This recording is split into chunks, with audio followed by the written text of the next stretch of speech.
Morning বন্ধুরা, সবাই কেমন আছো? সকালবেলা ঘুম থেকে উঠে মিনি ব্লগটা স্টার্ট করলাম। আজকে সেরকম কিছু দেখানোর নেই, সকালবেলাটা রোজকার দিনের মতোই স্টার্ট হয়েছে এক কাপ লিকার চা দিয়ে। আমার শাশুড়ি মা চা খায় না, আমি আর শ্বশুরমশাই দুজনে চা খাই। আজকে মাসিরা এসেছিল পুচকেটাকে নাচিয়ে আশীর্বাদ করানোর জন্য। তো ওনারা প্রায় অনেকটা টাকাই চার্জ করেছিল, প্রায় 50,000 টাকা বলেছিল, কিন্তু আমাদের কাছে তখন একদমই ছিল না সেই টাকাটা।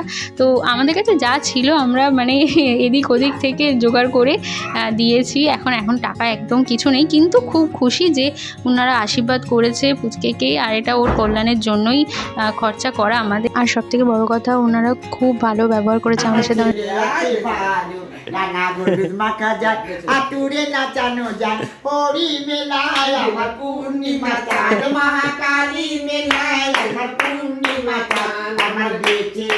আশীর্বাদ, গড ব্লেস ইউ, তুমি ভালো থাকো, রোগ মুক্ত থাকো, আশীর্বাদ। ডাক্তার যেন না ঢোকে, আমার জন্য আবার একটা ছেলে হোক তোমার।